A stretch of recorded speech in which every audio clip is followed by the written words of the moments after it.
Okay, yes, now we're live. So before we begin, let's just wait for a little bit more people to join in. Say we have quite a number of candidates and a number of ladies that we would want to discuss for our live session for today, and we will be discussing the our list of favorites for the Miss International title because this year, after the absence for around almost 3 years, the Miss International is back. And as compared to the previous years, there will be a lot of girls that I think has stepped up um, in terms of their game. And I think mas nakukuha na nila ngayon yung timpla ng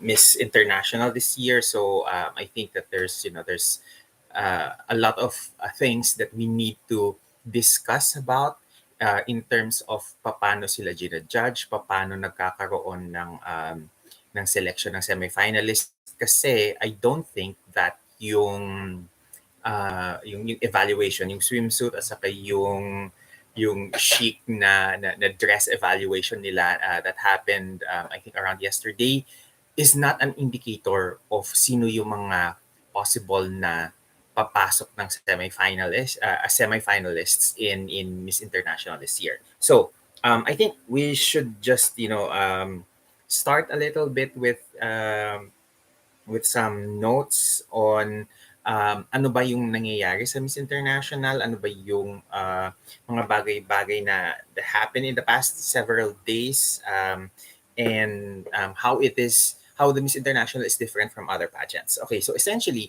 the Miss International pageant has a very traditional na outlook when it comes to selecting its winners. They're not necessarily the more, they're not the type of pageant that looks for a winner that is very in your face in terms of yung kanilang aura, yung kanilang the way that they play the game in terms of how they execute their turns, their pasarela and everything. There is a little bit more emphasis on the refinement and on attitude with Miss International that we don't necessarily see in other pageants, and that's what makes it different because yung tinitingnan nila is they are looking for a girl that fits yung standards that they are looking for a winner that is more on the traditional sense, that's more on the how to say this, hindi naman backward, but more of conservative yung kanilang mga winners. And this is not to say na hindi rin naman ganun ka strong and powerful yung mga winners nila. However, there is an emphasis on refinement and elegance that I don't necessarily see in other international na mga pageants. And doon nagkakaiba yung Miss International because they have a very parang straightforward na definition of what they think is beautiful or what they think is a Miss International winner.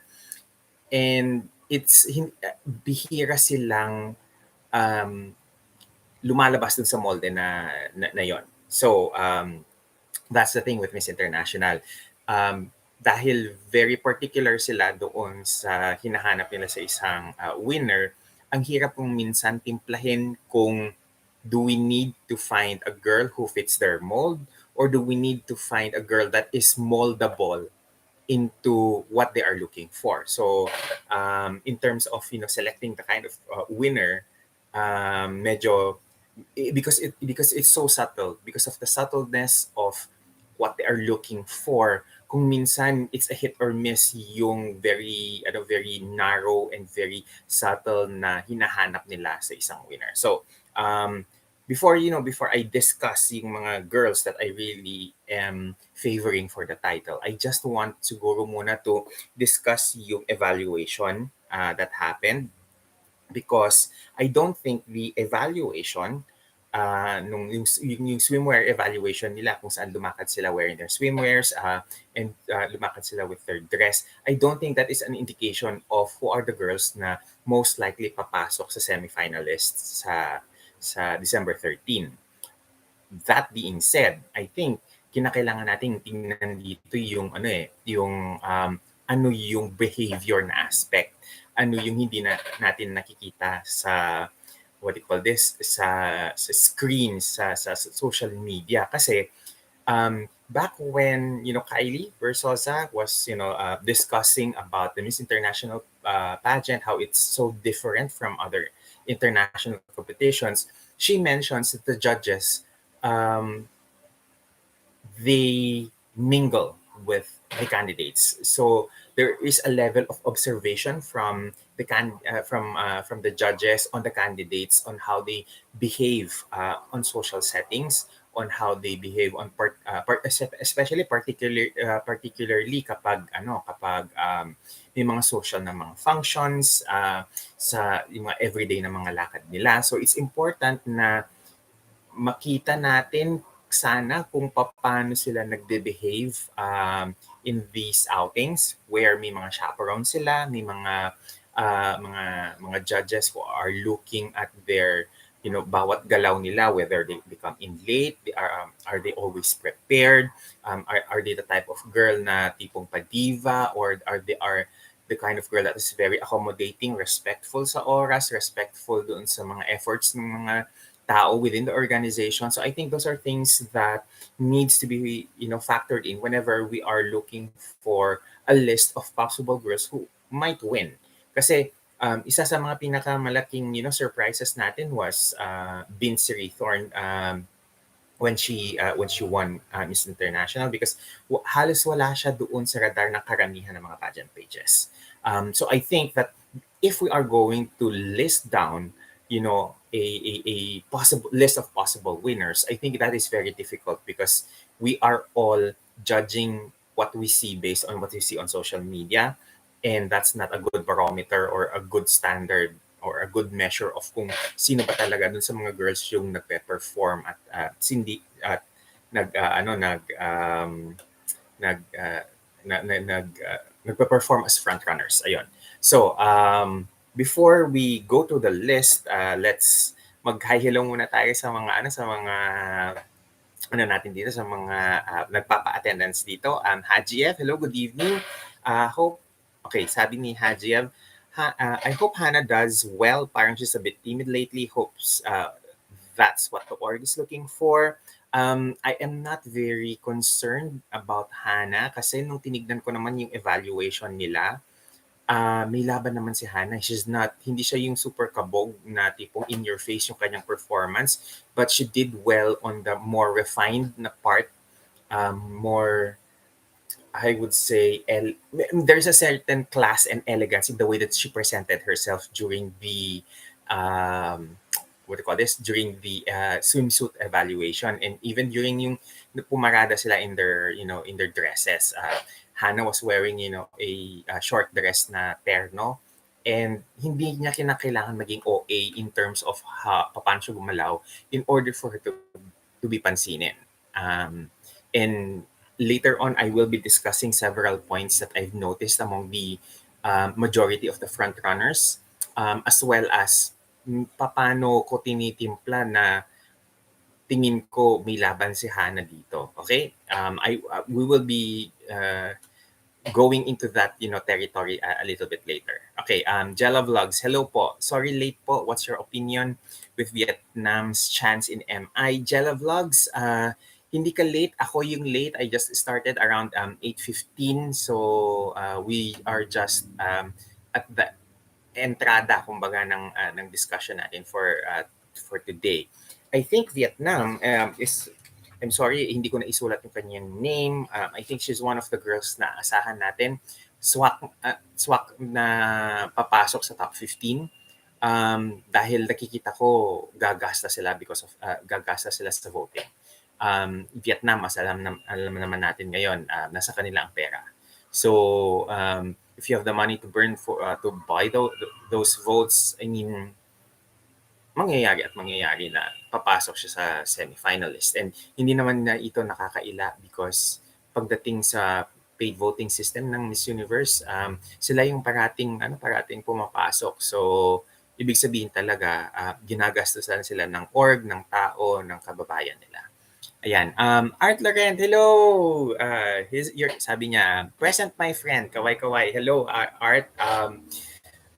Welcome to the channel. Ayan, we are discussing, Miss International ngayon, Art. So, ayun, we will be having a lot of things to be discussing because in my list, I have like 8 girls.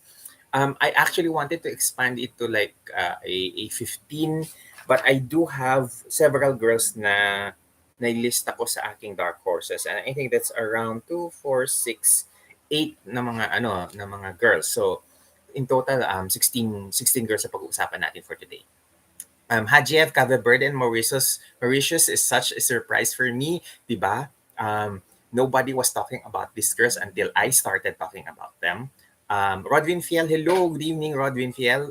Hello, sir, pa-attendance. Sorry po, sir, pero I need some enlightenment regarding sa MI prelims. Swimsuit and cocktail dress lang ang areas na ni-judge. Okay, kasi nabanggit ko na yan kanina. The actually, it's not a preliminary na in the sense that we think of a preliminary. I think the evaluation that happened is just a small part of the evaluation of the candidates. Hindi siya yung buong, dyan kukunin yung like 90% of the scores. I don't think so. I think that is just an evaluation on stature, on fitness and everything and style. But I don't think that necessarily dun kukunin yung top 12 plus yung 3 nga na mananalo sa votes. So, I think yun is just a small portion. Siguro kung may porsyento siya, napakaliit lang as compared to the finals kasi nabanggit ni Kylie before that lahat ng pasada nila during the finals, mula national costume, swimsuit, evening gown, lahat nun may score.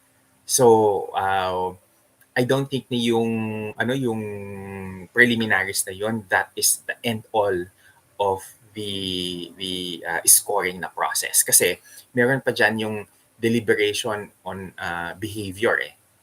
Tinitignan kung masinop ka ba, maayos ka ba sa kwarto, hindi ka ba parating late, hindi mo pinaghihintay yung mga tao na matapos ka or dumating ka bago kayo mag-all board sa bus to wherever is your next destination. I think those are things na kino-consider nila.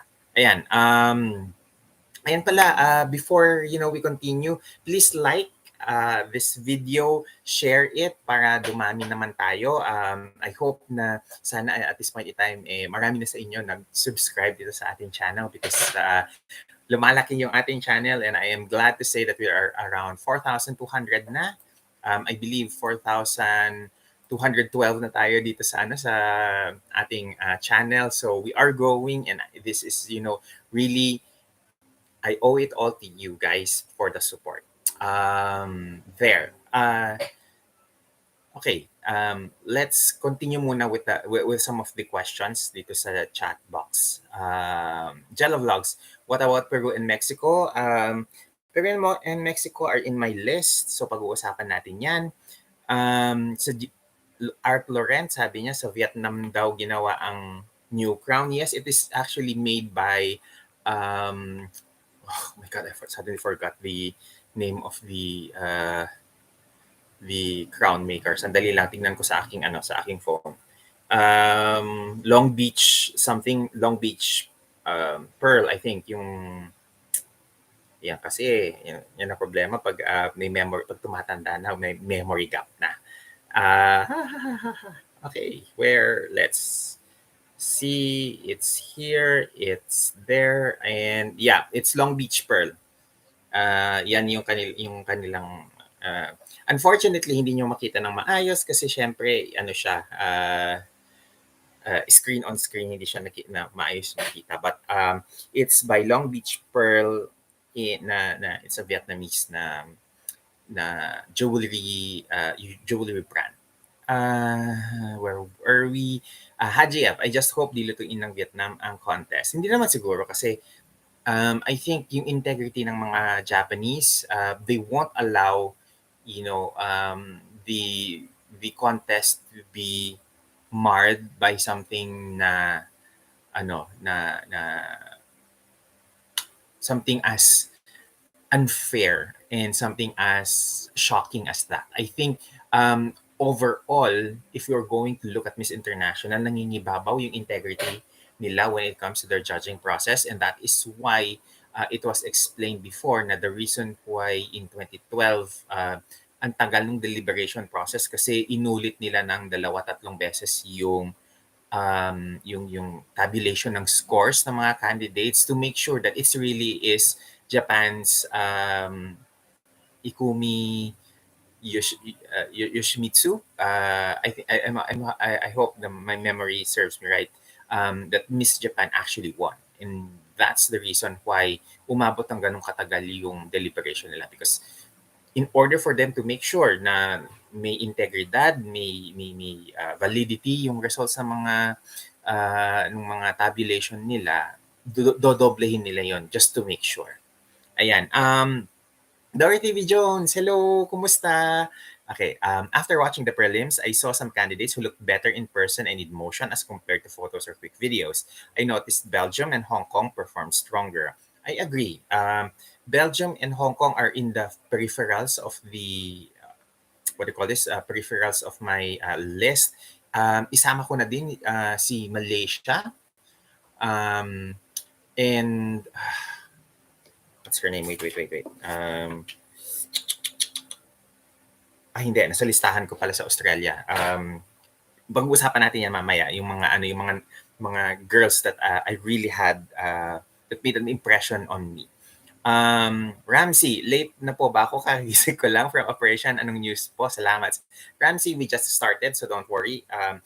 I started late because I was having some technical issues. I thought I can do the live stream on my new phone to test it out, but apparently kahit na-clean mo na pala ang phone mo dun sa bagong mong phone, you still have to log in all of the accounts. So doon ako nagkaroon ng misstep. Anyway, let's begin na siguro muna, no. So para hindi naman jela, ano ka ba? New phone kailangan kasi marami nagrereklamo na pag nagla-live coverage ako, either magalaw yung camera o kaya yung resolution hindi maganda. So syempre naman nahiya naman ako, 'di ba? Na hindi ko naman i-upgrade yung yung tech ko kasi kinakailangan sumabay sa iba. Ayan, medyo dumadami na tayo. Salamat po dun sa mga nag-like and nag-hit ng subscribe button.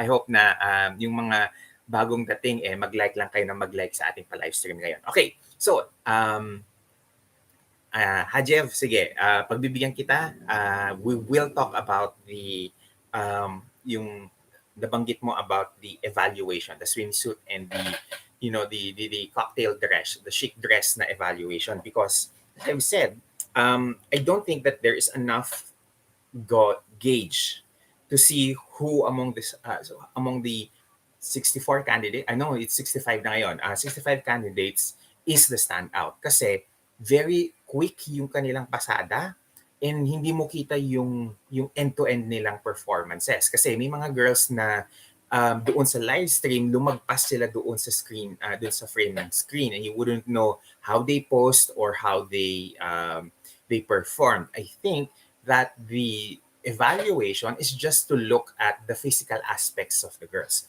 Not necessarily the behavior, not necessarily do they have strong walks, do they have good performances overall on stage. So I don't think that is the issue that they're looking for. What they're looking at are merely physical. Kasi if hindi nyo napapansin when Stephen Diaz was announcing the girls na lumalabas, he was very specific on the candidates' measurements. Ano yung height nila, ano yung age nila, ano yung kanilang occupation. So, if I am based on my from my observation ang interpretation ko noon is that they are the judges rather are looking at the girls on a purely physical level pa lang at this point in time. So, ibig sabihin, yung mga areas na yung intelligence on the behavior, ganyan, hindi pa siguro na-score or hindi pa yun yung judging na process. Because as I've said, nabanggit ni Ka-Ivy before that during her time, when the judges scored them to make the semifinalist, it was during the finals, it was during their pasarela for their national costume, swimsuit, evening gown. So it means na doon sa coronation or doon sa gala night nila, doon nang nangyayari lahat ng majority ng judging. And based on that alone plus yung observations natin dito sa evaluation nila, it was merely, I think, a small part of what is judged or what is scored perhaps, dahil hindi natin nakita kung paano talaga yung performance level nila. So I don't think that the semifinalist has already been selected based on that performance alone. I think that there is more, there's more to the judging process. Okay, and we have to remember kasi before noon, nung panahon ni Nabea, yung kanilang participation doon sa speaking engagements nila doon sa women's forum, I think that's also a part of the judging process or observational process sa mga girls who are well spoken, kung sino yung nakagawa ng kanilang mga United Nations Sustainable Development Goals sa mga projects. I think those are things na most likely hindi pa natin nakikita kung paano sila judged on. And I don't think that unlike Miss Universe na may mga what do you call this, yung mga live stream sila on a certain topic, like for example education and I think mental health, katatapos lang nila on their live stream on mental health. Hindi natin kasi nakikita yung paano sila magsalita, paano sila makipag-interact, and I think that's a huge chunk of unknown para makalista tayo ng mga girls na most likely to win. So that is why in this live stream, I will say who are my favorites rather than sino yung sa tingin ko mananalo. Okay? Okay, I think we should start first with the girls who are not necessarily the I would consider as my front runners for the title, but they are the types of girls that would shock or surprise us come finals. And karamihan ng mga girls na nandito, I'm sure wala sa radar ninyo. Because the first girl on my list is actually Miss Nigeria. Miss Nigeria is one of the taller na mga candidates. She's 5'11". She's 24 years old. She is a flight attendant and she is also a salon owner. Medyo dehado ang mga Africans in Miss International as generally as a whole, because up until now we haven't seen a black African winning the title. So I am very cautious na baka naman this time around we might see some more African girls making it to the semi-finalist. And if ang pagbabasehan nila is performance and behavior and intelligence and all, I think yung 12 na slots is a very narrow na slots for anyone to make it into, because I believe ang malalakas ngayon sa taon na ito are actually the Latinas, the Americans, and that is why for me in my list, I actually wanted to advocate for more diversity in terms of semifinalists, that each continental na grouping would have at least maybe one or two na mga girls na makapasok sa semifinalists. Now, another girl na surprisingly on my list made it through is Togo's Ocean Bello. Yung ocean niya is ocean plus E yung spelling. And she's 25 years old. She stands 5'8", and she is a marketing graduate and is currently finishing her master's degree. Kapag tinignan mo siya sa website, she actually looks very, very well made doon sa kanyang glam shot. And based on what I see on social media, doon sa mga posts ng Miss International at ng mga candidates, she is one of those girls na hindi mo mabilis pansinin, um, at hindi mo madaling ma-identify as a possible winner. But I think, um, because of maybe personal preference ko lang din naman, I think kinakailangan nating bantayan siya dahil there's something about her that is really registering well when it comes to videos on social media. Medyo konting siguro tweak lang and finesse doon sa kanyang pasarela kasi doon sa evaluation, um, hindi ko siya nakitaan ng very fluid na walk. Although, I would say that perhaps yung very short na pasarela ng mga candidates during the evaluation might not be a full-on gauge on gaano ba sila kagaling maglakad. Kasi napaka-iksi nun to really make an impression with, with their movements. However, I am still, I'm still on the fence when it comes to girls who can really walk kasi yung ikli nung stage nung evaluation nila, I don't think that's enough to really gander on or bet on their walks. Okay. Then I would also include France. Although she is more curvy than most candidates, iba yung ganda ng mukha ni France. And hindi and I'm looking not only doon sa mga glam shot na nire-release ng Miss International, but I'm also looking at yung mga candidates niya. Parang mas maganda. For me mas nagagandahan ako kay Miss France. Her name is Maya Albert. Mas nagagandahan ako sa kanya sa mga candidates niya as compared to her what do you call this, to her mga glam shot na mga photos released by the Miss International organization. Maya stands 5'7". She's 25 years old and she is a entrepreneur. Europe this year, ang daming magaganda facially, but I don't necessarily see them, having strong stage presence. Yun yung problema ko sa mga Europeans in general, that mapipili mo sa kanila kung sino yung maganda yung bearing sa stage, yung ang tangkad or ang long nilang tignan, and very, very controlled yung strides nila on their walks. I don't see that in majority of the Europeans. Kaya nasasayangan ako dahil ang daming magaganda sa mga taga-Europe ngayon on motion, especially on video, pero hindi ko siya nakikitaan ng strong walk on stage. Another girl on my list is actually Norway. Her name is Romy Dalen. She's 19 years old, one of the youngest in this year's batch. She's 5'8". She has really great face. Pero pagdating sa stage, nakukulangan ako sa kanya in terms of yung arrive, in terms of power on her walk.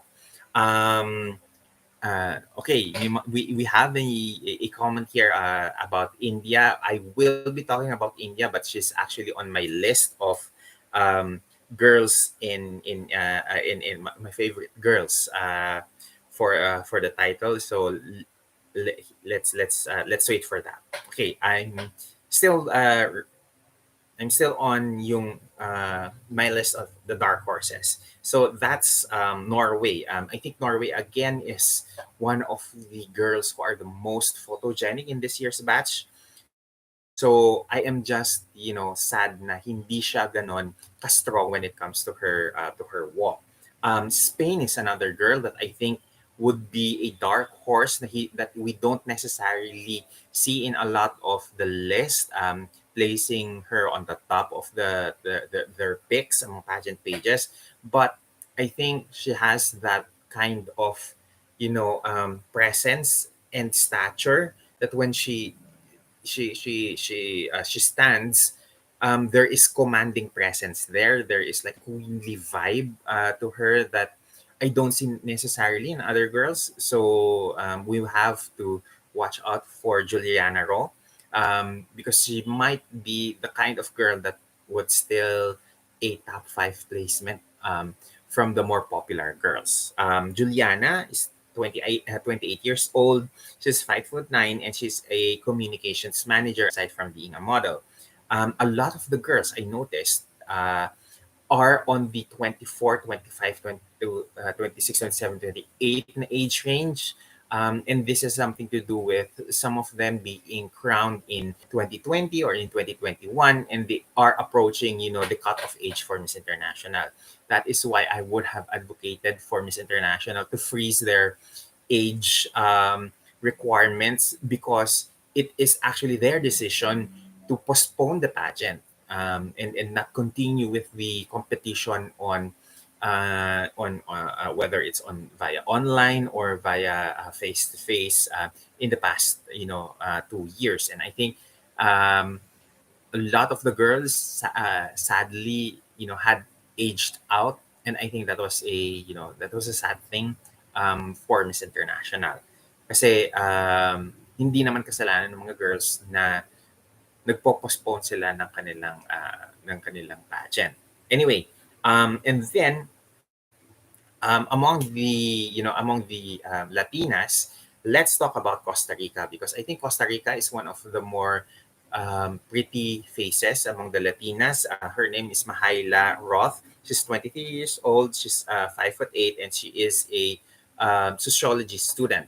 I think that Mahaila is one of those girls na hindi masyado natin nakikita na pinag-uusapan on social media or on mga pageant pages, but pag tinignan mo siya on her Instagram or on her social media na mga accounts, iba yung glow niya in photos. And isa din siya dun sa mga girls na ang ganda niyang tignan in motion, na napansin ko personally during the what do you call this, during the swimsuit and chic dress na evaluation. So maybe aside from Costa Rica, maybe we should also pay attention to the ladies from Chile and Brazil, kasi ang gaganda at ang hahaba nilang tignan. However, they are not on my main list, kasi there are, I believe, there are several girls that actually fits the Miss International mode a little bit much better. And doon ako nagre-rely on the girls, on actually the 9 girls that are on my list na possibly could win Miss International. So, before we jump into that, let me just go through some comments, because I want this live stream session to be very short. Wag sana tayong umabot ng 2 hours this time around. I want to cut this at around 1 hour and 30 minutes max. Okay, unahin na muna natin yung mga comments para we are able to get through smoothly for this live stream. Okay, we have Hajiev. I've always been curious about the format of Miss International. It's like a dinner show, right? Mas reserved ang audience. I think their finals, their gala night, is the end-all be-all ng judging na process. So there might be some portions of the judging that is done during the evaluation. But I think karamihan nung mga main points na scoring on the national costume performance, the swimsuit, the evening gown, ganyan, is nangyayari talaga doon sa finals, because they don't have the typical preliminaries that we see like in Miss Universe, na meron silang swimsuit, evening gown na preliminaries, at meron silang closer interviews, and that comprises their judging process. I actually am planning a video on how the alpha pageants are being judged, and binubuo ko pa lang yung research. I'm still halfway through with my research on that topic, but once I'm done, I will be posting that video here on our YouTube channel para maintindihan natin kung paano yung judging process nila. Now, based on what I've seen so far with Miss International, malaking puntos talaga yung pag-perform sila on the gala night.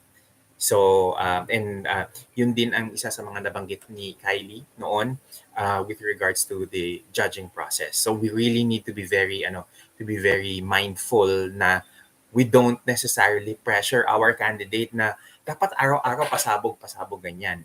Kinakailangan din kasi na tignan natin na saan ba sila gina-judge? Ano ba yung areas of the competition that they are scored? So that so we can understand a little bit better the way that how the girls are evaluated. Okay. I think we have here si Art Laurent saying ibang klase din ang ganda ni Peru, Brazil and India. Brazil and India, Peru pala and India are actually on the list of 9 girls, I believe, that are on our possible winners na list for Miss International, and I will be discussing that a little bit later. But yes, Zoya, I think ever since she was crowned, I think in 2020 or 2021, she was already on my radar of possible girls that might win. And the thing is, if Zoya wins Miss International this year, they will be, I believe, the 5th or 6th country to have won all 4 alpha pageants. Because una na dyan si Brazil, sinundan ni Venezuela, sinundan ni Philippines, sinundan ni Puerto Rico, and I think ikalima si USA. So yeah, ikalima si USA because when Lindsay Coffey won Miss Earth, that made her, that made US complete the four pageants. So if ever that Zoya wins, ika-anim na ang India as the only 6 countries who actually have won all 4 alpha pageants. Jella Vlogs, Hong Kong is also on our radar. She deserves to place. Agree, she looks really very tiny pore. Yung skin niya, mala porcelana yung kanyang skin. So I wouldn't mind her making semis. But we have to remember, 12 lang yung papasukin nila for the semis. And the additional 3 would be coming from the voting na app, yung Choicely.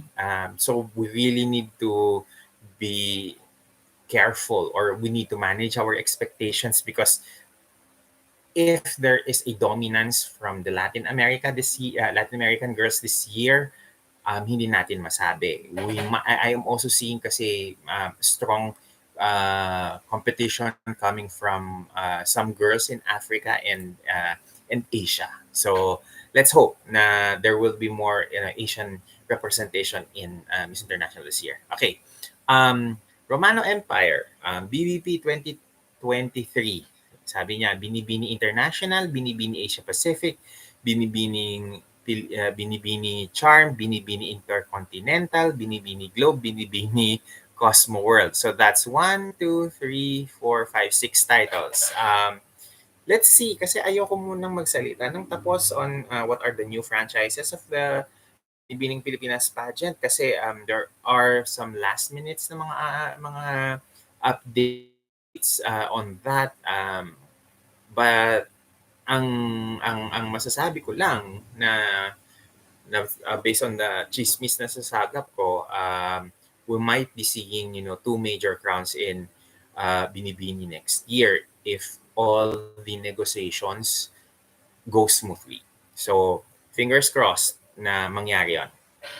Jella Vlogs, India was a great surprise. Preliminary swimsuit evaluation yesterday.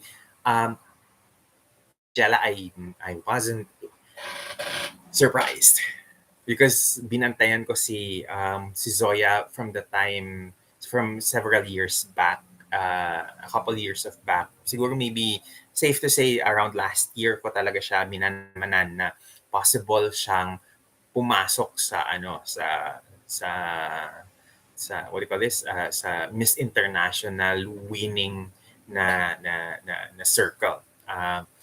Iba yung her, she has, very Indian na features, but at the same time when you look at her, she looks like a Indian porcelain doll. And I think that's something na on the looks na department, very important to note of, because Miss International rarely, veers away from the very cute, kawaii, gorgeous na molde ng winners. In fact, if we are going to look at their winners, karamihan sa kanila, majority of them are actually, very facially strong, very facially pretty.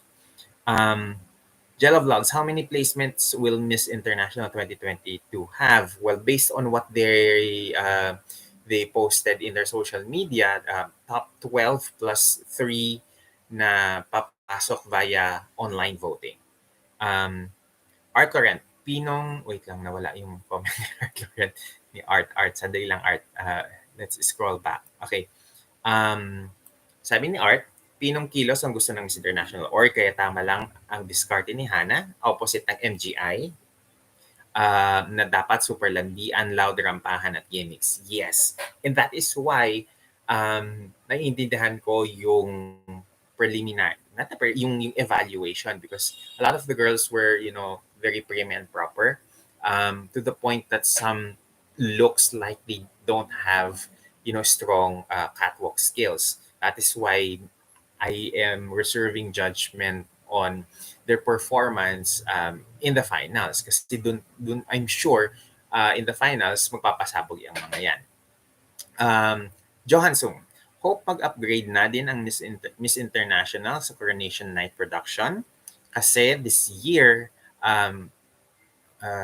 kasi ilang years na din naman silang hindi nag-corona, kasi ang snooze talaga ng MI, tinalo nila Miss Earth. We have to remind ourselves that Miss International is a very traditional na pageant, and that's, something that is very akin to the traditions and culture of the Japanese, na they their traditions mean something to them. And that is why pag tingnan nyo yung mga tea ceremony nila, yung mga festivals nila, may sinusundan talaga na what do you call this, the sequence, or may sinusundan na tradition on yung order of what is being done, ano yung kailangan gawin. And it is difficult to dictate to them na ganito ang gawin ninyo, or kinakailangan mas mala Miss Universe, or mas mala Miss Earth, or mas mala Miss Grand yung galawan ninyo, because that is not their personality. And we need to understand yung personality ng mga international competitions na ito, because that is what gives them, uniqueness. That what's make them, stand out in a sea of beauty pageants. Kasi kung lahat ng mga pageants Miss Universe wannabe, then ano yung pinagkaiba ng Miss Earth, Miss International, Miss World, Miss Grand International, Miss International, Miss Supranational, and Miss Globe sa isa't isa? There need to have a understanding of the differences in these pageants, to understand their uniqueness, kasi hindi sila pwedeng iisa ang ball lahat. Ayun. But I do hope na kahit na sabihin natin medyo boring yung production nila, I do hope that they are able to narrow yung kanilang pageant to maybe maximum of 3 hours, so that it does not feel like it's too overbearing yung 4 to 5 hour na finals. I am looking at their website earlier, and I saw that they are, they are waiting, or no, the invited pala. Uh, a Japanese guitarist. I think let me just check their website sandali. Uh, Kasi they are adding some spice to their to their pageant, and I understand yung kanilang performer this year is not necessarily a very traditionalist na musical performer. I think the guest artist is Miyavi with Kodo. He is known as a samurai guitarist. He will be performing a rare collaboration with the world famous taiko performing arts ensemble Kodo for a breathtaking presentation to be showcased only on the Miss International stage. Ayan, uh, this should be something na we need to look at, naabangan kasi if a guitarist is performing with a very traditional na taiko ensemble or Japanese drum na ensemble, I think that's a good mix of modernity and the traditionalist na culture ng Japan. There. Let's see. First like here, friends, sabi ni Art. Ayan, mag-like na nga kasi kayo ng live stream natin para Johan Sung is saying na from the start, ang flawless daw ni India. Cabo Verde, ang ganda din niya. If you notice, Cabo Verde has a dimple on one cheek pero not on the other. Pimpale Sumit 105 says India, India, India, India. Bandy Kut Kut Kut. Hello, Bandy. Nice seeing you here tonight. I agree with Tita Lavinia's observation about Miss International. Miss International is the palate cleanser, the calm before the storm, before the raucous and big bang of the Super Bowl of Beauty's Miss Universe. I think if we are going to compare, Miss International as a brand, I would say that what do you call this? If brand ang ang mga pageants, I would say Dior would be Miss Universe. Chanel would be Miss International. Kasi Chanel has a more refined na look to it.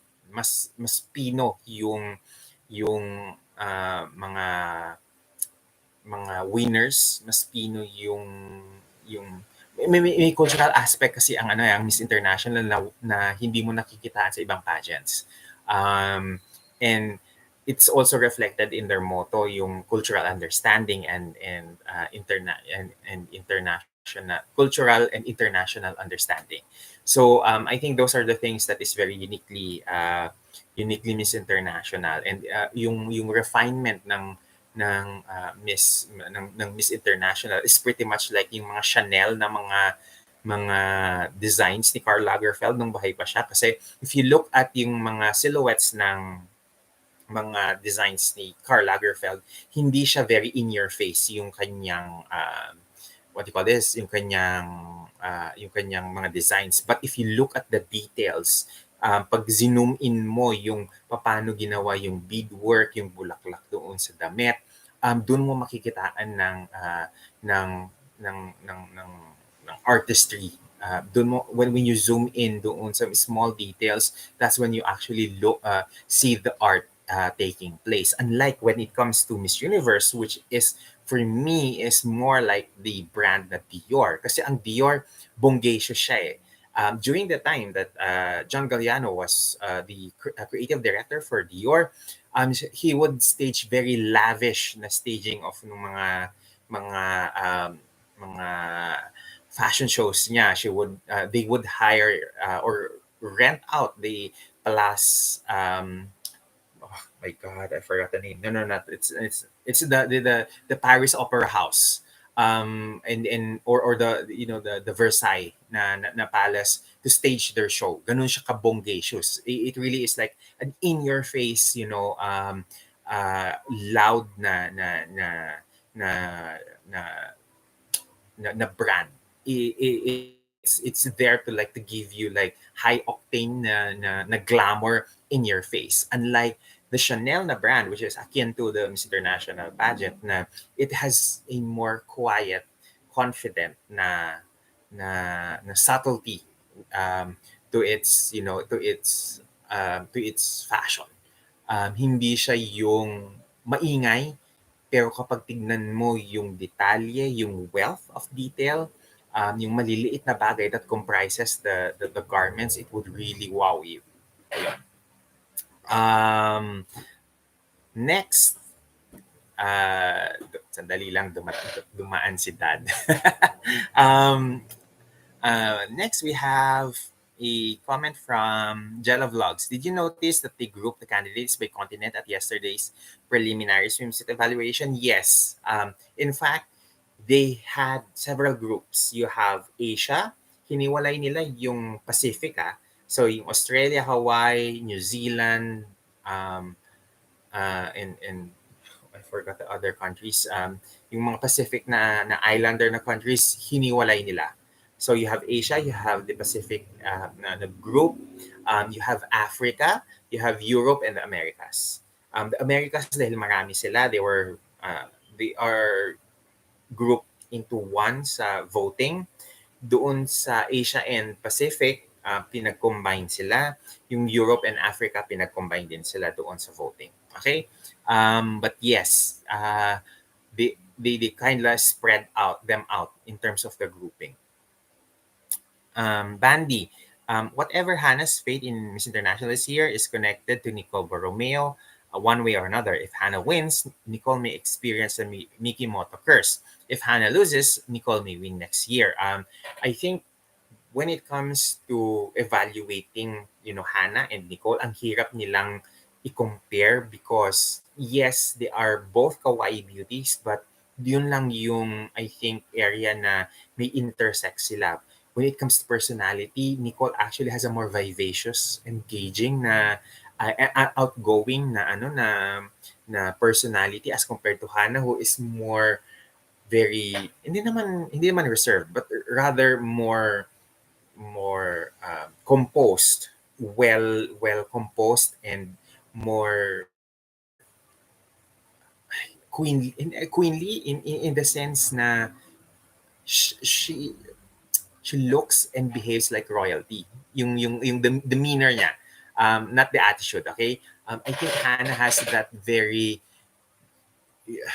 princessy na manner of carrying herself, while Nicole, I think, has a more engaging na personality, more vivacious, more lively siyang kausap. So I think it's difficult to say if one will win, the other would not, because I am looking at them as if they are the same coin but different sides of the same coin. But both, possible winners. Jella Vlogs, I hope that's I hope naintindihan niyo yung sinasabi ko, yung punto ko doon sa tanong ni Jella Vlogs, kasi although they are very apt for their title, ibang-iba yung personality nila, pero swak na swak pa din sila dun sa title. Ayan.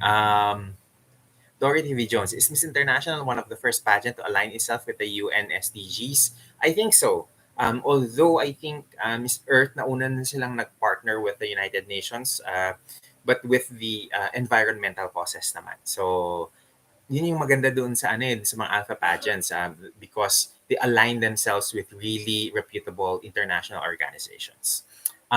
Bandy, Sir Jess, tama, si Bandy nga ito.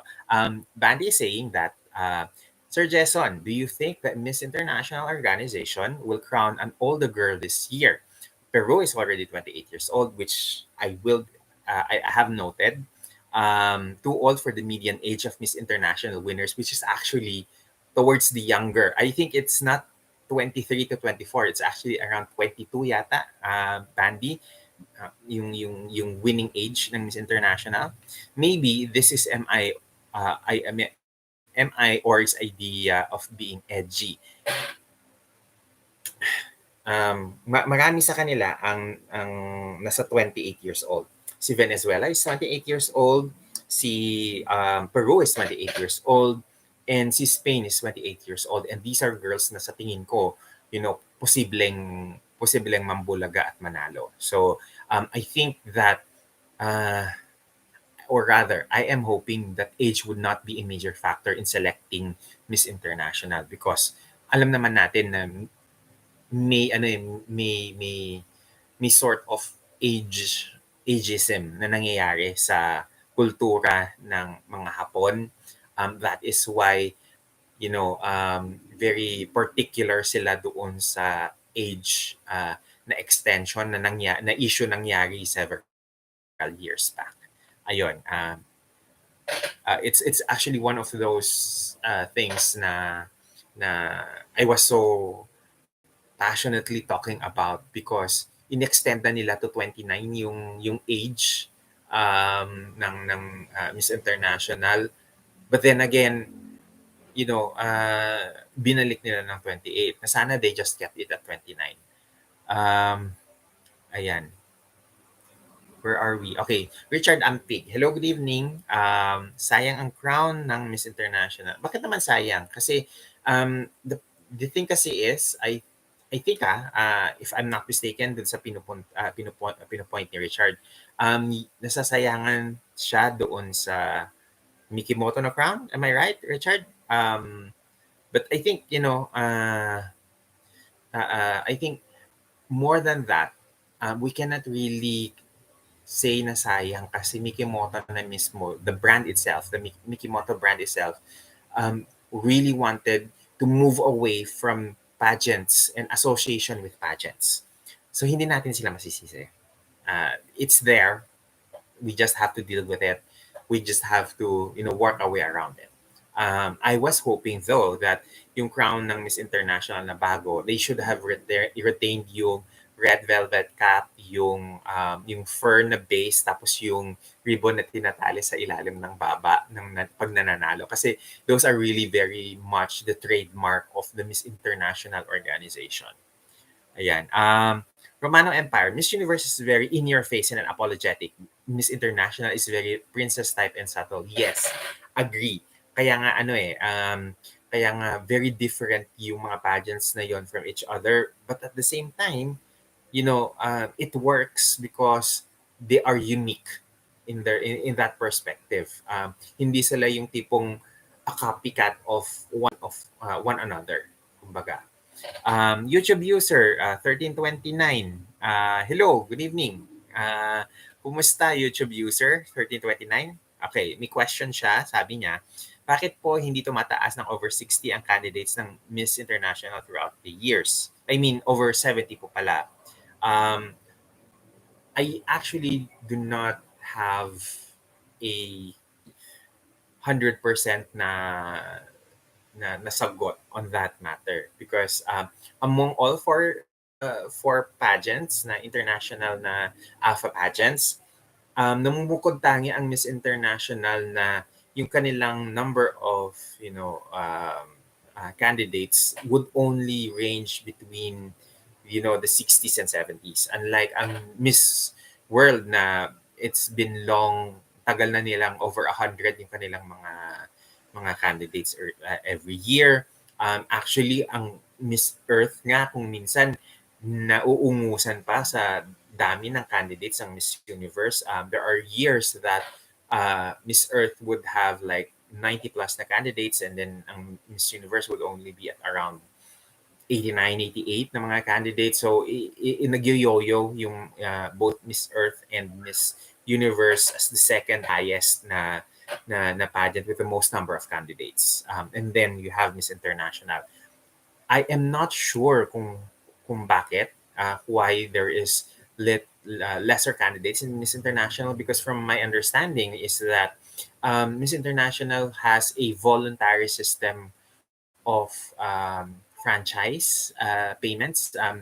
So it's a pay what you can type of franchisee, if I'm not mistaken. I hope na someone can enlighten and confirm this for us, because this information is maybe around 3 years, 4 years old na, when someone someone who has access to a national director confirmed to us that each national director can pretty much say how much they're willing to pay for the franchise for the Miss International pageant. I don't know how that works, but I do know that because the Miss International organization is partially funded by the Ministry of Tourism or Ministry of Culture and Tourism ng Japan. So they do not rely on sponsors on sponsorship and franchise na payments to sustain themselves. So that is also why ganun na lang din kalinis ang Miss International na hindi mo sila masilipan na na na fixed yung kanilang mga results because they really don't have any reason na mag-fix ng mga resulta ng mga winners. So there. But with regards to the number of candidates, I hope na they would breach, the same levels as Miss Earth and Miss Universe in terms of number of candidates. I just hope na mas dumami pa. Ayan. Pa-shoutout po pala, sabi ni YouTube 1329. Hello, kumusta YouTube YouTube user 1329? How are you? Good evening, and I hope you're enjoying our live stream tonight. Richard Ampig says, mas maganda ang Mikimoto kasi mas matagal, mas valuable. I agree, pero yun na nga, Richard, sila na mismo, yung brand na Mikimoto na mismo yung umatras eh. So, di na rin natin sila masisisi if ever na ganun na nga. Richard Ampig also is saying, mas marami ang Miss World, I think, dahil sa Commonwealth ng British monarchy, which is, yeah, I think so. I think that's a great point to include kasi ang dami din kasi na kinonquer ng mga countries ang British. So therefore, yung mga Commonwealth countries nila has a certain kind of loyalty to the British owned na pageant. YouTube user 1329, another question. What is it with Miss Venezuela org, sir, that even after Osmel went away, they managed to keep the MU franchise? Where did BBP cut short of? I think that's a different conversation altogether that is meant for another video in the future. Okay? Dorothy V. Jones, in another multiverse, candidates are wearing face masks and sequined hazmat suits. I wonder what would have happened if MI resumed its contest a year or two earlier. Just a thought. Same thing with me. I think it's water under the bridge. But siguro, nagkaroon tayo ng Miss International kung itinuloy nila yung pageant nila. Kasi everybody in 2021, 2021 was looking at Vicky Rushton as the winner for Binibining Pilipinas International. If natuloy sa year na yon yung competition, she would have won Miss International easily. And that's my opinion. There. Alam mo, gawan natin yan, YouTube user 1329 ng sariling content. We can't speculate at this point in time. But we cannot get into the facts without interviewing more people what happened behind the scenes. Ayan, okay. Let's now talk about the girls na I feel are the more likely candidates who has an easy shot for the Miss International title. And I want to start this with two African countries, Cabo Verde and Mauritius. And the good thing about this is that finally we are starting to normalize conversations, or we're starting to look at colored girls, women of color from Africa as possible winners. Kasi for the longest time, one of the biggest criticisms on Miss International is that they never crowned or never had a winner that is Black and African at the same time. That is not necessarily a criticism that they can hurl on Miss Earth kasi Winnie Omwabwe was elevated to Miss Earth when when the original European winner did not finish her reign, Jela Glavovic, if I'm not mistaken. and that was in the early 2000s. So, um, yung importansya na kumorona sila ng isang Black and African na winner, it would be something that is so gonna be groundbreaking for the Miss International pageant. And that is why, I am looking at the possibility na baka this year it might happen. And it might happen with Cabo Verde, Stephany Amado, and Mauritius, Ava Memero. Yes, Richard, I understand. Colombia in 2004 was black, but she is Afro-Latina. What I'm saying is an African woman of color winning Miss International. Okay, I want to qualify that because yes, Miss International have crowned, you know, crowned Latinas who are dark skinned, who are ebony skinned, but they have never crowned an African that is dark skinned. Okay, so Cabo Verde is a model. She actually, is one of the girls na ang ganda ng rehistro sa camera, sa video. She's actually only 23 years old. She stands 5'8" and 3/4 inches. 5'9", come on lang. And this is the first time that her country is actually participating in Miss International. Cabo Verde is a country that is, if I'm not mistaken, at one point in time colonized by Portugal. So I believe that Stephany will be speaking, Portuguese in the finals. Although I think she can also speak English. She's multilingual. And she is a medical interpreter. I don't know what that means, but I do know that she worked by the by her occupation alone, it implies that she works at the medical field. And yun yung gusto kong i-discuss in this, in this, what do you call this, in this live stream, because karamihan ng mga girls that are that are on my list are not just models, but they are model and lawyer, or model and studying to become a lawyer, or a doctor, or something else.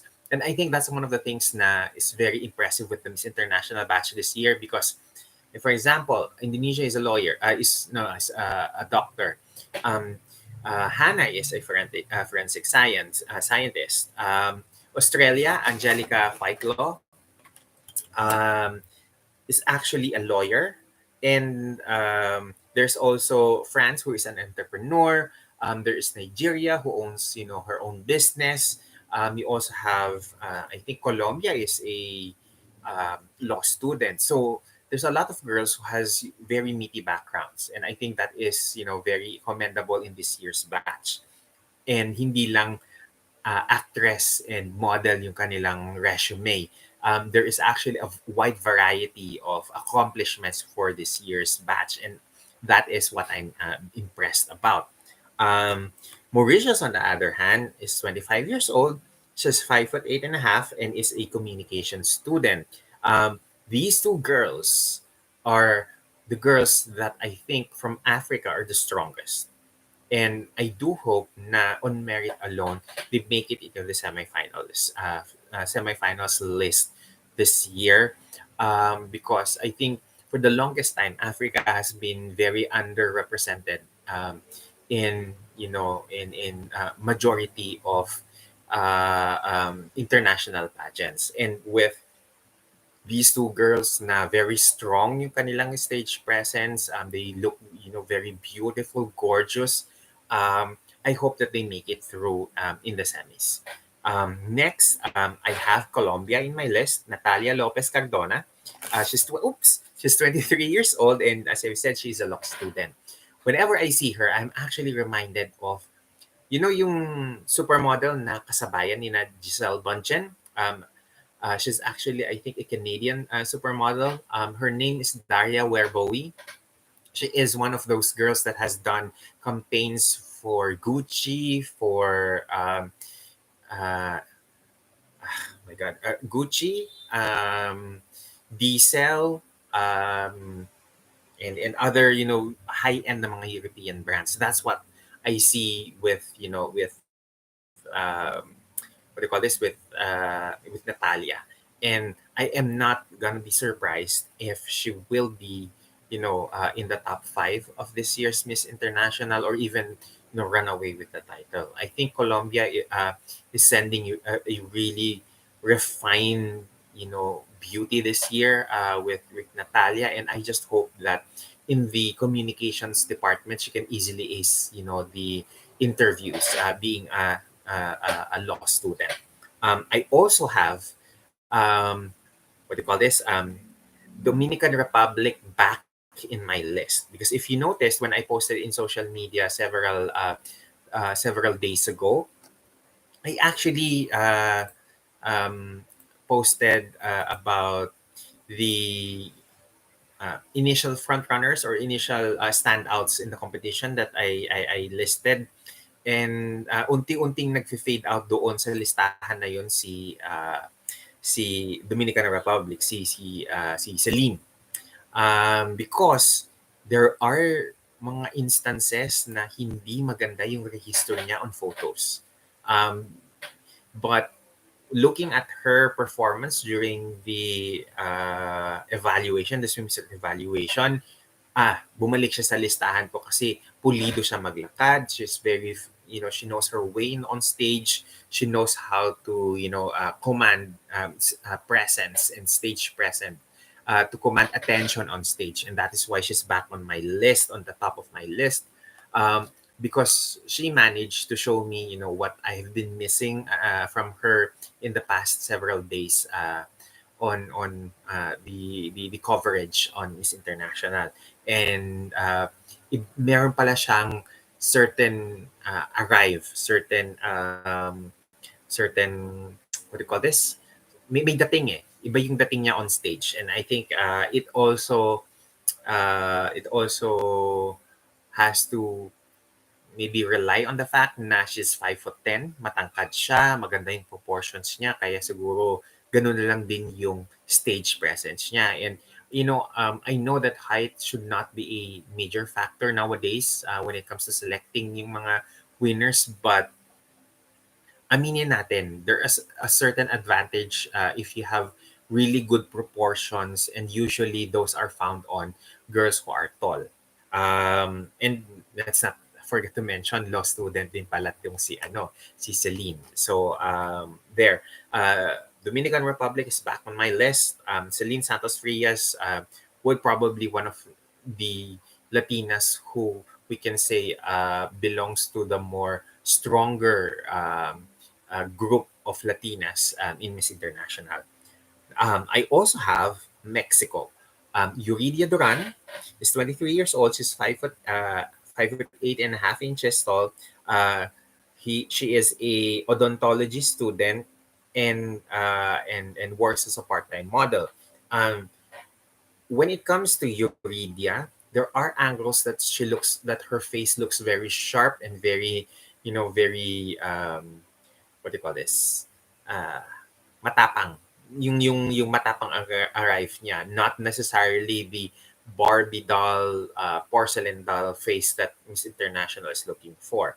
Her face, I believe, is something that would easily be perfect for Miss Grand International, or Miss Supranational, or let's say Miss Universe. But for Miss International, she needs to soften her makeup, her features, because she already has very sharp na features. High cheekbones, very sharp na jawline, and she needs to soften those features a little bit, to just to align yung hinahanap ng Miss International in terms of facial na looks. However, looking at her performance, she is one of the girls na I've noted na has one of the most fluid movements on stage. So, abangan natin. Baka biglang umariba siya when it comes to the final gala night this December 13th. Okay, let's continue. Tatiana Calmell, she's a She's a model and an actress, and she is arguably the best face in Miss International this year. I think yan yung mukha na hinahanap ng Miss International. And I think for me, yung age niya, which is 28 years old, is not a factor whether or not she's gonna win, because the face, is so gorgeous, flawless. She looks very much well put together in every photo that she is photographed with. Hindi siya mukhang mabubudol ka sa ganda. Ganun si Tatiana. And I am thinking that maybe Peru might win this on face alone. However, I cannot stress that there are other aspects that needs to be considered when selecting a winner. If face ang pag-uusapan, if we're only gonna judge all the candidates based on face, I think Tatiana, or Tati, wins hands down. However, if we're going to look at overall na winnability, I am looking at several other girls that could easily fit the bill. So Tatiana needs to be a more very well-rounded competitor for Miss International. Now, um, let's talk about the last Latina on my list, and she's Venezuela. Ang dali nating i-dismiss si Isbel Parra simply because she looks her age. She's already 28 years old, and she doesn't necessarily fit the type of Venezuelan girl that we usually think of when we're thinking Miss International caliber. Because whenever I'm looking at Miss Venezuela for Miss International, I am thinking somebody like Edimar Martinez, someone like Consuelo Adler, or Daniela Cosan Montcourt, or Daniela de Giacomo. All of these who have very soft na features, very gorgeous features, and very very Eurocentric look. And Isbel is the opposite of that. But whenever I look, whenever I was I was reviewing her photos, her videos, I'm starting to see Nina Cecilia on her facial wise. And I have I am what do you call this? I am surprised that I forgot about Nina Cecilia, because Nina Cecilia is the first Venezuelan to win Miss International, and she is the current one of the current directors of the Miss Venezuela pageant. And then reviewing Isbel's performance during the evaluation reminded me na you need to keep her on your list because pulido siyang maglakad on stage, may stage presence siya, at ang haba ng legs niyang tignan habang naglalakad siya on stage. So that is the reason why I put Isbel Parra back on my list, because she really reminds me of Nina Cecilia when she competed and won Miss International in the 1980s. I think around 1986, if I'm not mistaken. Then let's talk about two Asian girls na I really feel might be the best Asian girls in Miss International this year. And I'm talking about the Philippines and India. India's Zoya Afroz, I hope I am mentioning her name correctly, is one of the Asian girls that really doesn't take any bad photos. I think that she's one of the Indian girls who are the strongest in Miss International over the past decade, I believe. I think na this might be the girl that would bring India its first Miss International crown. So I am excited for India if they win, because it's been a long time coming that they win, their first title in Miss International. Because in the 90s, India came close to winning, I think, twice in Miss International. I think one in I think in the early 90s, if I'm not mistaken. I'm sorry if someone can can do the research for me and type in the comment section. There were two instances that they won first runner up, very close to winning the Miss International na title, and I'm hoping na finally they would win their first title this year. Okay, and then I also have the Philippines Hannah Arnold as possible winner. Hannah is 26 years old. She's 5'10", and Miss International is one of those pageants that crowns very tall winners when it comes to the Philippines. I believe Gemma Cruz was around 5'11" or 6 foot tall when she won Miss International. I think she's between 5'10" to 6 feet, or almost close to 6 feet.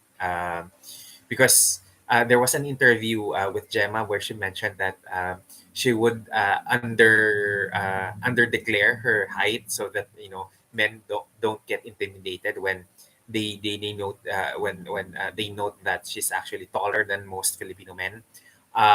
So that's it. Aurora P1 is around 5'9".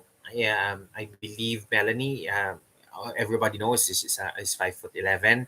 Um, si Bea is 5'9". Si Kylie is 5'8.5", if I'm not mistaken.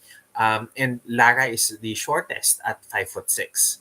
So when it comes to Filipina beauties winning Miss International, it's always the taller girls that wins the crown. That's why I'm betting my money on Hannah this year. Granted that there are some criticisms about her styling on the first few days in the Miss International pageant, but I think that more than just the styling, I think it's actually the demeanor that really makes you fall in love with Hannah. The the uh, the possibility to win our seventh crown is something I am cherishing, because ang lapit na natin dati doon sa eight crowns uh, ng ng Venezuela. There was a time where in 2018, everybody was betting that Atisa would win the Miss International crown. And during that time, it's 6 versus 7 na number of crowns between the Philippines and Venezuela, and then Mariam Velasco won, extending their lead to 2 crowns. So I'm hoping na medyo liitan naman ng Pilipinas yung gap between the winnings. So I'm hoping that Hannah would actually win. And then among the list of dark horses in the that I've mentioned earlier in the live stream, it's actually tama ba, Angelica? Yeah, it's actually Angelica Whitelaw of Australia that I am a little bit on the fence kung ilalagay ko siya sa possible dark horse or doon sa possible winners. Kasi there is something about her being a law student that really, or rather a lawyer, that really speaks to me when it comes to her ability to speak. I have seen, bits and pieces on the way she speaks. So, alam mo yun, medyo may konting bias ako when it comes to someone who can really communicate. And I am hoping that that would be something that that we really are going to see come Miss International Finals. Now, before I wrap it all up, let's make basa some of the comments before we finally wrap up this live stream. And umpisahan natin with saan na ba tayo nag-end kanina? I think it's YouTube user 1329. Um, Sabi niya, I have to go, sir, but I just dropped quickly to support your channel. I have to review for a quiz po. I'll replay the later na lang po. Ayan. Good luck to your quiz, YouTube user 1329. Good luck. It's sana ma-ace mo yung quiz. Si Richard, sabi niya, I cannot wait for Miss International na. Dorothy V. Jones says, congratulations to the clean, polished, and seamless social media presentation of Miss International lately. I agree. And ang gusto ko doon is lahat ng mga girls may kanya-kanya silang mga grouping where they go in different places in Japan. Some went to Osaka, some went to Tokyo, others went to Kyoto if I'm not mistaken, and participated in different cultural na mga mga what do you call this, mga tourist spots doon. So I really love the fact that I think Miss International is one of those pageants that allows their candidates to enjoy their host country. And the only other alpha pageant I see that happening is actually the Miss Earth na pageant, where a lot of the girls actually tour around, the different islands in the Philippines. Uh, we have, okay, Aurora Cassiopeia. Hello, good evening. Hello again po. Good night. Tapatapusin ko lang po itong mga ads. Hehehehe. Ayan. Yari, NCDB. Hello po. I go for Dominican Republic over Mexico. Sobrang daming malakas ngayon. May Q&A portion po ba ang Miss International sa finals? I actually, wait lang. Nasaan na ba tayo? Sorry about that. I got just distracted. Yari, we don't have a Q&A portion sa Miss International. What we do have is what do you call this? Is a speech, a prepared speech. And I actually, written earlier today a article or a blog post on what makes a winning international speech. Let me just put it in doon sa ating chat box para if you want to, to check it out later, you're free to do so. Kasi dito binigyan ko ng mga sample na mga speeches kung ano yung mga elements na nagpanalo sa mga girls na ito. Okay? So, yes, walang Q&A, but there is a prepared speech for the finals for Miss International. And ang challenge doon is how are they going to speak, about certain issues, about why they should win Miss International without sounding insincere. I think the challenge there is how are they going to speak and convince judges that they should be Miss International without sounding rehearsed, without sounding fake, and with full authenticity and sincerity.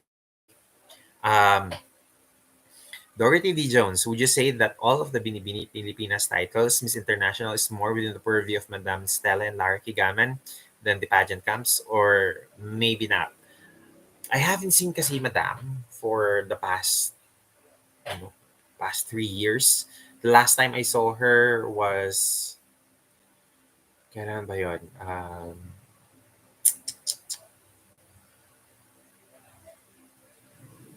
Oh my God, I can't actually remember kailan ko siya huling nakita in person. I think it was send-off ni, oh my God, I cannot remember. Hala. But again, iba kasi kapag nakakasalamuha mo si Madam at nakikita mo kung paano siya mag-behave when it comes to the girls, when observing the girls.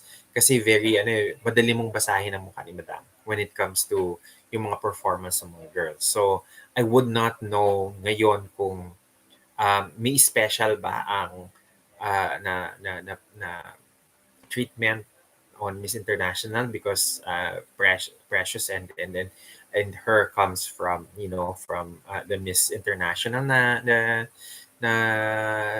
pageant.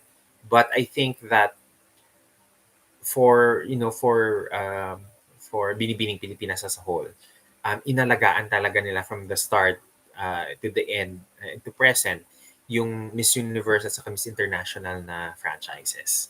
Yun yung mga franchises kasi na kung saan si Madam Stella mismo nag-compete in. She was actually a semi-finalist in Miss Universe before winning Miss International in 1960.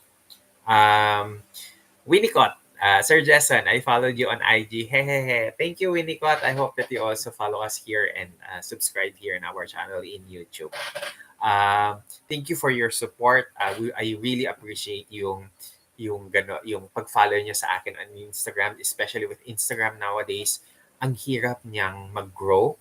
If you haven't noticed yung mga pageant pages, very slow and gradual yung growth nila, yung pagdagdag ng mga followers na on Instagram because the algorithm nowadays may nagbago dun sa algorithm ng Instagram that allows very slow growth and if yung napapansin nyo, lower din ang mga engagement ng Instagram ngayon as compared to 3 years or even 4 years ago. Ayan. Nasaan na tayo? I think we're with Jella dun sa kanyang comment. I still want to commend Miss International for being more active sa social media with glossy photos for each candidate. Cactus. I think Cactus is a new subscriber here. Sabi niya, BBB 2023 is Miss International, Miss Intercontinental, Globe, Asia Pacific, Charm, Cosmo World. Let's see. Malay natin. Pwedeng mangyari, pwedeng mas marami pa or even if 4 o 5 lang ang titles ng Miss International, I think it still is the most prestigious na national pageant here in the Philippines. And sana nga matuloy yung isa pang major pageant na ma-acquire nila for Biniming Pilipinas. Okay, Yari, ang finals ng Miss International is on December 13th. So abangan mo kasi I think malakas ang chances natin this year. Dorothy D. Jones, Madam Stella usually checks out the photo displays at the gateway. I do see her there, but of course not lately. Yes, and ang laki na ipinahayag ni SMA ngayon, so I understand na hindi siya palalabas and she's I think around her 80s na. So hindi na rin siya ganun kalakas as before. So we really need to to understand na with her age, talagang hindi na siya yung katulad na dati na madalas nating nakikita sa Araneta. Ayan, final thoughts before I finish tonight's live stream. Miss International is very unique simply because hindi siya yung katulad ng ibang pageants na in your face yung mga activities, in your face yung mga nangyayari. Hindi siya paingayan, hindi siya padamihan ng pasabog, but it's rather very subtle, very traditionalist, but at the same time, it has a very unique personality among all the pageants because you are really immersed on the culture of the host country. And this is also one of the reasons why ang hirap niyang ilabas sa Japan. Because yung immersion on the Japanese culture is something that is really very tied in with the Miss International na pageant. And with this year's batch, a lot of the girls that are actually on my purview could be the winnable girls are within the age range of 23 to 28. Majority of them siguro nasa 24, 25 na. So I think it's probably a good thing that majority of the girls are a little bit more towards that age para ma-force din ng Miss International na mga judges na to look at the girls not based on their age but based on their merit. And I am hoping that the Miss International would stage a fast-paced na competition this year na hindi siya masyadong mag-drag on ng mahigit sa 3 oras or 4 na oras kasi that is something that pageant fans don't want to to stick on kasi sobrang mahaba na yung 3 oras for us for a pageant.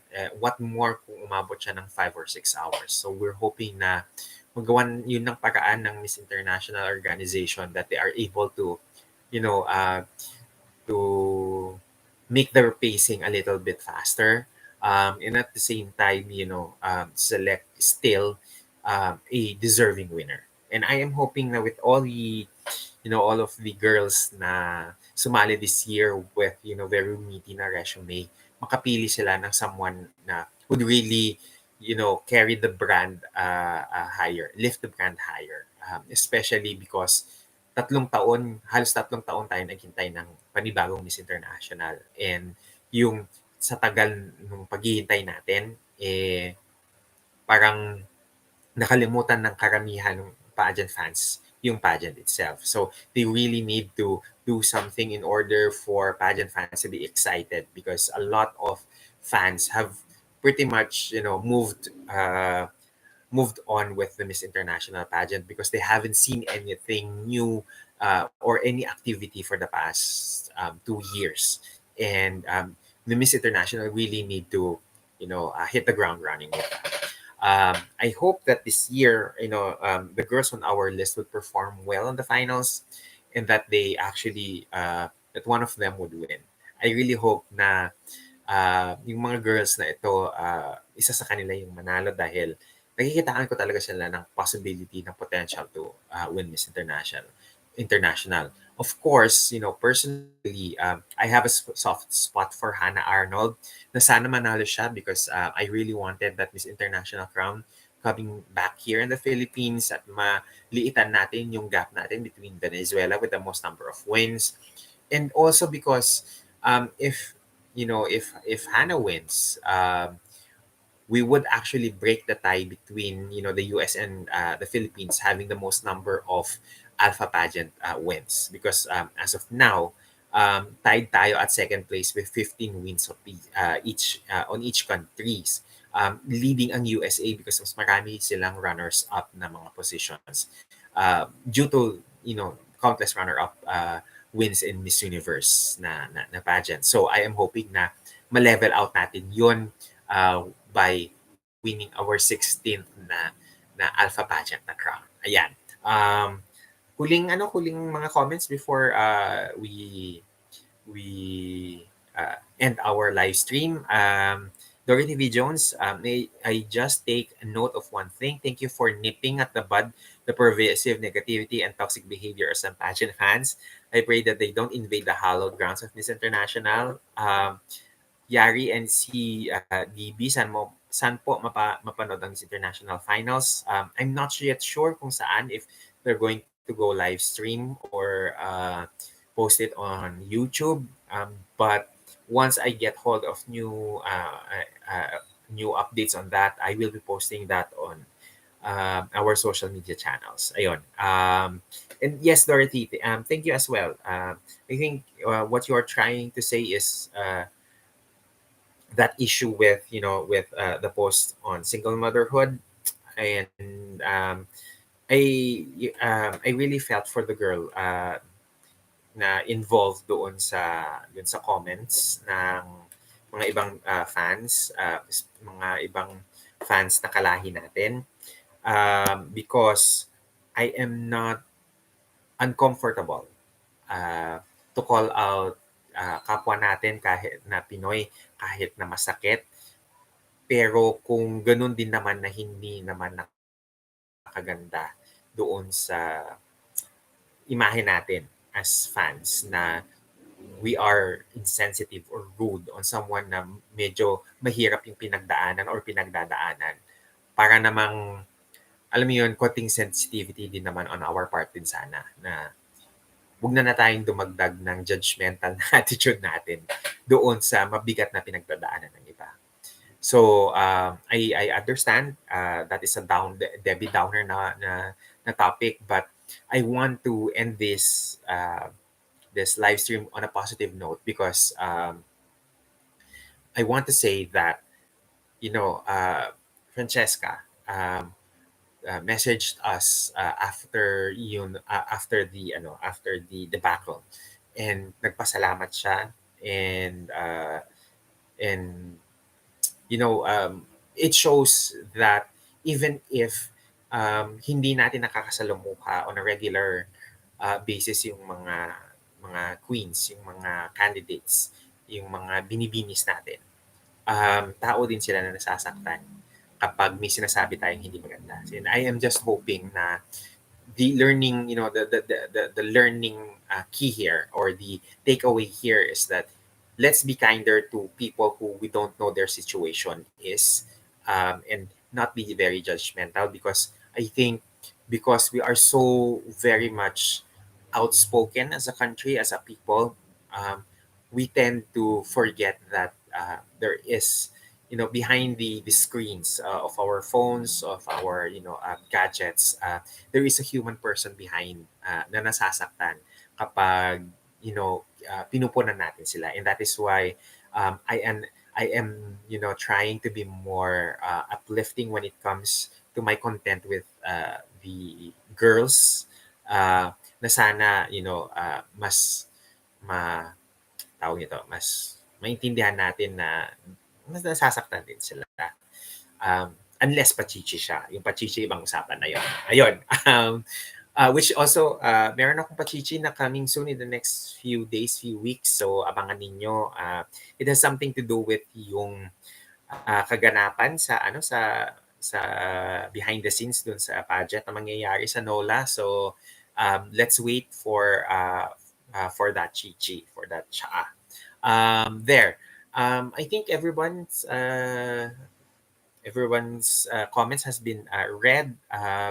I hope na nag-enjoy kayo ngayong araw na to, ngayong gabing ito sa ating pa-live. And soon, or rather sooner or later, I will be posting a little bit more of videos that are talking about the alpha pageants before we go into the Miss Universe season. Once na matapos ang Miss International, then magdagulan na tayo sa Miss Universe, kasi maraming pwedeng mangyari. Marami tayong aabangan, and I hope na sana itong si Madam Ann, hindi naman ilabas lahat sa social media, lahat ng gusto niyang gawin for Miss Universe, kasi nawawalan na tayo ng nung kasi nakita na natin na inisplok na niya sa social media lahat ng pwedeng mangyari sa Miss Universe. So yun, I hope na you enjoyed our live stream tonight. Doon sa mga datihan ng subscriber, thank you for for growing our channel. Doon sa mga bagong salta, please like and subscribe our channel para continuous tayong mag-grow as a channel dito sa YouTube. Good evening to everyone. I hope na makapagpahinga kayo ng maayos ngayong gabi, and maging maayos sana yung inyong weekday ahead. Ayan. That's it from me. See you on our next live stream. Ingat and good night, everyone. And please make sure na makatulog kayo ng maayos dahil malapit na ang Pasko. Ayan. See you on our next live stream, everyone. Bye!